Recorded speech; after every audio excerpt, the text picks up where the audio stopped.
Welcome है यार आपके इस यूट्यूब चैनल के अंदर। सो दिस साइड सानू आपका वेलकम करता हूँ मैं। एंड आज का हमारा पॉइंट काफ़ी इंपॉर्टेंट रहेगा। जो आज का देखो हमारा पॉइंट है, देखो यार आप प्रोस्पेक्ट है, ठीक है, आप अपने प्रोस्पेक्ट से बात करते हो, लेकिन आप क्या बात कर रहे हो ये आपके प्रोस्पेक्ट को समझ में नहीं आती, ठीक है।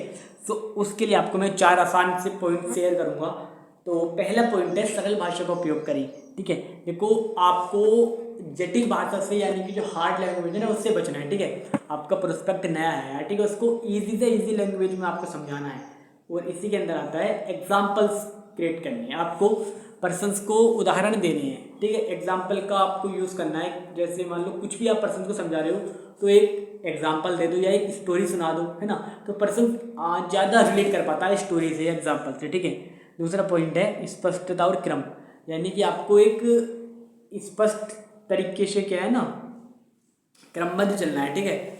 क्या आप बोल रहे हो ये बिल्कुल आपका एक क्रम वाइज होना चाहिए। और स्टार्टिंग में आप क्या बोल रहे हो, बीच में आप क्या बोल रहे हो और लास्ट में आप क्या बोल रहे हो, इस बात का आपको ध्यान होना चाहिए, ठीक है। एंड इसी के अंदर आता है जो महत्वपूर्ण पॉइंट है, जो इम्पोर्टेंट पॉइंट है, उन चीज़ को आपको हाईलाइट करके बताना है। हाइप आप क्रिएट करके बता सकते हो, ठीक है। हाईलाइट्स आपको क्रिएट करनी है इम्पोर्टेंट पॉइंट की, ठीक है। तीसरा हमारा आता है उनकी ज़रूरतों का ध्यान रखें। आप पर्सन की आपको नीड पकड़नी है कि पर्सन की नीड क्या है, ठीक है। आप क्या कर सकते हो, प्रोस्पेक्ट की आप बात सुन सकते हो, ठीक है। और जी उनकी जो ज़रूरत है उसको आप समझो, है ना। अपने प्रेजेंटेशन के अनुसार क्या है ना उनकी हाईलाइट्स को फिर सॉरी आपका जो प्रेजेंटेशन है फिर क्या है ना उसको पर्सन्स की नीड के अनुसार कस्टमाइज कर दो। मान लो पर्सन्स की नीड ये है तो आपका प्रेजेंटेशन उसकी नीड की रिगार्डिंग ही होना चाहिए कि हाँ इस प्रेजेंटेशन से तेरी नीड फुलफिल हो सकती है, ठीक है।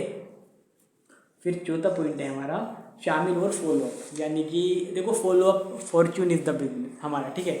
सो फॉलोअप में आप क्या कर सकते हो, आप जब किसी पर्सन का फॉलोअप ले रहे हो तो उस बीच आपको क्या करना है, आपको क्या है ना पर्सन से ओपन हैंडेड क्वेश्चंस बोलने हैं ताकि पर्सन आपके साथ और ज़्यादा बात कर सके, ठीक है। और पर्सन आपके साथ ज़्यादा बात करेगा तो वो आपके साथ शामिल होगा, ओके जी। एंड इसका हमारा अगला पॉइंट आता है इसके अंदर कि बातचीत आप जब कर रहे हो, आप जब फॉलोअप ख़त्म कर रहे हो तो वहाँ आपको पर्सन से पूछना है कि भाई तू अगले बार कब मिलेगा या अगली बार कब कॉल पे बात होगी, ठीक है। उनका जो भी भ्रम हो, जो भी डाउट हो, वो सब चीज़ आपको क्लियर करनी है ऑन द कॉल, ठीक है। ये 4 चीज़ है, आप इंप्लीमेंट करना, आपको डेफिनेटली रिजल्ट आएगा, रुक के आएगा, भले से देर आएगा लेकिन आएगा, ठीक है।